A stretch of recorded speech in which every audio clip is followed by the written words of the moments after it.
Hey guys, welcome to Witches of the Moon, and this week, as you know, is Numerology, and I am back with my trusted handy dandy board. If I sound a little low, please just turn your speakers up. Most people are still asleep right now while I'm making this video, so I'm not trying to be too loud. And I got my windows open too. So first, numerology. What is it? Well, you know me, I always break down words. Numerology is numer and ology. Numer meaning number, and ology meaning study. Now, numerology came from something older called arithmancy, and I'm probably saying this word wrong. I will jack up a word in a minute. But arithmancy, arith meaning arithmetic or number, and mancy meaning divination. So from number divination, we got the study of numbers. And the reason why this happens is because a lot of information about number and divination has been lost through time, through the fire of Alexandria and secret schools and all this other stuff. So from that, they took what they can and they started studying the numbers to get as much information back as they could. So that's where we have this. Now, nowadays there are actually a little bit more different types of numerology, but the main three is geometry, or the Hebrew one. I'll come back to that in a second. Chaldean, also called the mystic one, and Pythagoras type, or Pythagorean. I always say that word wrong, or what's considered the Western one. Now, let's see if I can just move a little closer, just on, so we can take it one by one. Okay. So the geometry one. Ooh. I think I have to hold the camera. This thing's a little unsteady. Okay. So the geometry one deals with letters, words, and phrases. And also at times deal with the Kabbalah, the Tarot, and astrology with their numbers. Now, this particular number system, the 1, 2, 3, 4, 5, 6, 7, and then it goes from 7 back down to 6, 5, 4, 3, 2, 1. This is more the standard English way of doing it, or the more standard Western way of doing the geometric system, because the geometric system really works with the Hebrew words and the Hebrew letters, the Aleph, Bet, and you know the Aleph, Beth, those the Hebrew the Aleph. I always say that word wrong, but Gimel and all of them, they have numbers associated with them. But since we speak English, they set it up a different way for us to use the English words, and this is how it works with the English words. Now, as you see, there's no 8 or 9, because 7 in this system is more of the divine numbers, the number completion. So you go to 7 and you go back to 1. And what you do is, like stated in other videos, you use this to find out your different word phrases, different names, to see what they numerically break down to, and they'll normally break down to one number. And then you just go with the meaning of that number. Now, this one, the Chaldean one, I'm not too familiar with it. I know of it. I know certain parts about it. I need to move this back just a little bit for this one. But I'm not too familiar with it. But I do know the Chaldean system, this is the number system. And to me, it's kind of weird because it doesn't exactly go in order. And they go from numbers 1 to 8. But it goes A, B, C, D, and then over on number 6 gives to U, and 7 is O, and 8 is F. So, you know, the letters kind of skip around with on here how they match up, and I'm not sure why. But I do know that whereas in the geometric one and then the Pythagorean or Pythagoras, I'm just call it by the person name who came up with this, by Pythagoras system. They go with your name, or all the different names that you use, and they actually suggest, you know, different names and different stuff for different times. This one only goes by the name you use most. So even if you were born with a certain name, this will go with your nickname, or what you're called the most. And then when you're dealing with the your birth date, this one only deals with the day and the month. It does not deal with the year. And from that, they tell you it tells you different things like your personality, your health, and all that.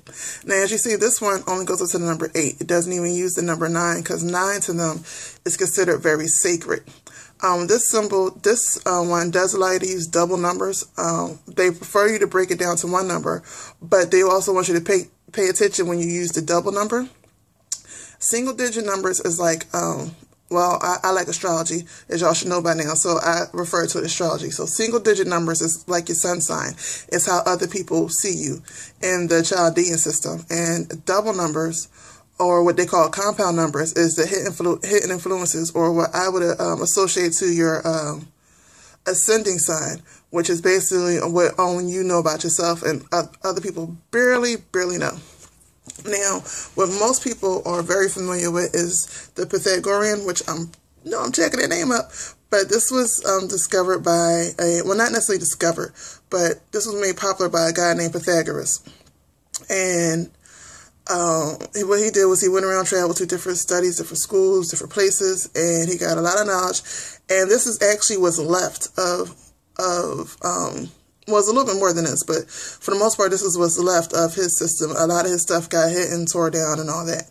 So from this, you can get this you can use on names, birthdays, businesses, romance, tarot, Kabbalah, astrology, and of course associate with music and colors too. Now his system goes up to 9. Now if you notice, in all 3 systems, none of them have a 0, and that is because the 0 is in the 1. To explain that, let's just assume this pen is a number 1, because it looks like a number 1, right? Well, if I turn this pen on its side, you see, ooh, that looks like a penis that way. Let's turn it this way. If I turn it on the side, you see a circle. That circle represents the 0. So the 0 is in the 1. It's nothing but, the 1 is nothing but a tunnel. To explain a little better, the 1 is nothing but a tunnel for the 0. So, since the 0 is in the 1, they always start with the 1. Now, in this system, all the odds are considered male except for 1. 1 is considered androgynous, and all the evens are considered feminine in form, meaning active or passive. This one has, well, the geometry, I believe, has master numbers too, but this one has master numbers. The master numbers are all multiples of 11. So it'll be 11, 22, 33, 44, 55, but most don't go over 44. And these also have karmic numbers, which are 13, 14, 16, and 19.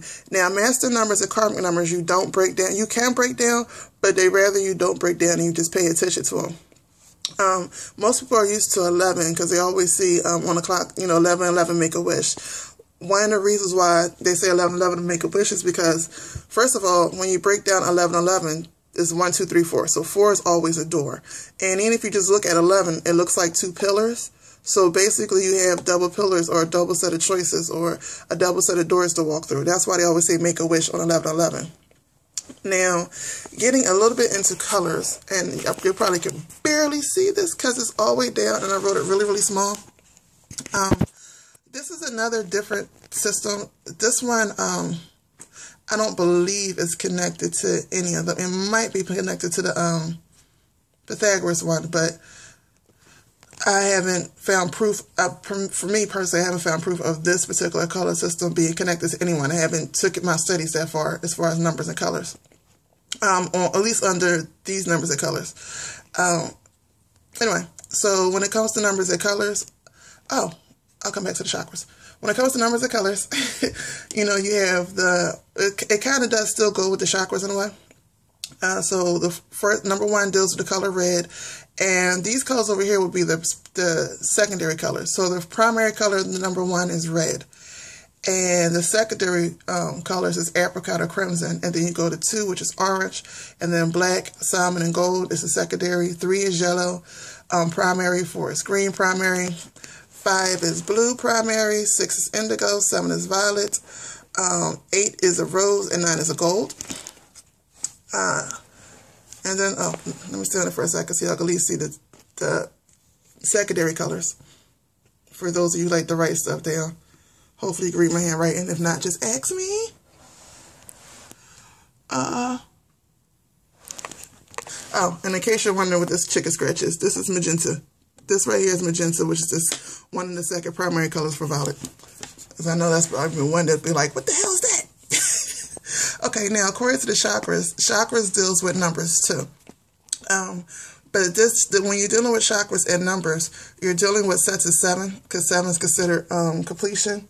And every so many years, another chakra is the major chakra that's opening. So from the time you were born until around about 7, Your root chakra is the main chakra. You're learning how to survive in this world. You're learning the rules of the world. You're basically learning a survival game, your morals, your viewpoints, your spiritual backgrounds. All that is learned between ages of 1 to 7. Now, from 7 to 14, that's when your sacral chakra open up. Now, keep in mind that these intermix. So really, when your sacral chakra really starts opening up around 5. And if you notice, sometimes 4, they can open up earlier at earlier times. And it's not that they're completely closed. This is the time when this particular chakra rules the most. And you'll notice that around, let's see if I can focus. You'll notice that around between the ages of 5 up to 14, that's when most kids start getting curious about their sex organs, the sex organs of other people.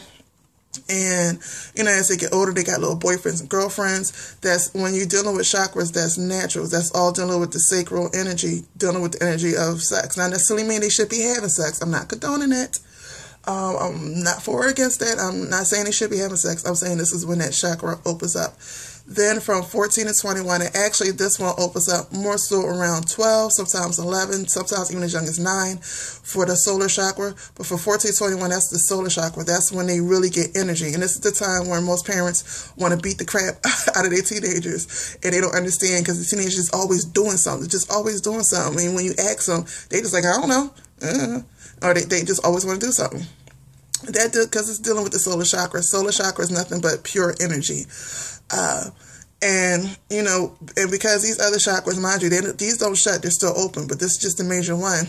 They have their own mindset, their own spiritual system, own skills. They have their own ideas of what they want to create and do, and they just have nothing but pure energy just to do stuff. And from the ages 21 to 28, this is when the heart chakra opens. Well, actually, the heart chakra normally opens up, I say around, personally, I've seen it 15, 16, sometimes really as 14, opening up with the solar chakra. It all depends on the person, but this is just like the standard. And when the heart chakra opens, that's when they care about everything. Everything is emotional. Everything is serious. Everything has so much energy and emotion behind it. If they want to go to a party or something and you don't let them go, speaking of the ones who open up under 21, they're whining, they're crying, they're upset, they're doing this, they're doing that. They're so heartbroken over breakups, they're heartbroken over leaving from one state to the other. Everything is so freaking emotional, basically. Then from around 28 to 35, and actually I would say this starts early as 25 and 24 most people, but really around 28 to 35, the throat chakra is really open, and that's when you start speaking your truth. If you notice, most people, when they get closer to their 30s, they just don't really care what other people think anymore. They start having their own minds. They speak up a little more. They're not so worried about what others may think about them because they've wasted, obviously, most of their lives worried about what others think about them. And if their other chakras wasn't opened up properly or given room to grow properly, they had a very hard time with being who they are. But that normally stops around your 30s. And then, for 35 to 42, you have your third eye chakra. And this is when, again, if your chakras are properly aligned. And again, like I said, this is just a guideline every 7 years, but this normally opens up way before 35. But around 35 is when the throat chakra is really, the third eye chakra is really open. And this is when you talk less. You talk less, you see more, and you take a step back and you can see, if your chakras are aligned, you can see habits, not only in you and in other people. And you can tell by what habits they're doing, what's going to happen to them in the future. You start realizing the habits that you have, whether good or bad. And, you start really defining who it is and what it is you want to do. And then, of course, next is the crown chakra. And when the crown chakra is open, that's when you have like a lot of wisdom on your life, assuming all these circumstances was in perfect alignment. But the crown chakra is when is normally when, if these are not in alignment and if you didn't get to live your truth, dealing with your throat chakra, especially around this years where most people get married, the crown chakra is really when most people go through a midlife crisis. Their kids are about to be teenagers, or if they had them young, they're moving out. And they're looking back at their life and saying, what did I give to the world? What did the world give to me? What did I do with my life? And all that stuff. So if it's not balanced, when they get into these years, this is where midlife crises come in. And then as you go up in numbers, it just goes backwards. The next 7 years, the third eye again comes in, but with this one is waning. It starts to wane, starts to close a little more. And now they don't have to close as you go towards the I would say the end of this lifetime here. But the energy is for them to start closing down, because the crown chakra was the pivot point. Now you could do other stuff to keep them open, chakra healings, chakra meditations and stuff like that. To keep them open is not a problem. But the main thing is, once you get here, at this point in life, this should be the main energy, as the rest of them starts to slow down, because this is now when you're giving back your wisdom to the world. You're doing less, but you're speaking more to the youth. You're speaking more to people around you. You're giving them the wisdom that you know, or that you see when asked. Doesn't necessarily mean you run up to them and go, hey, I know this, this, or this. No, you wait till you're asked. So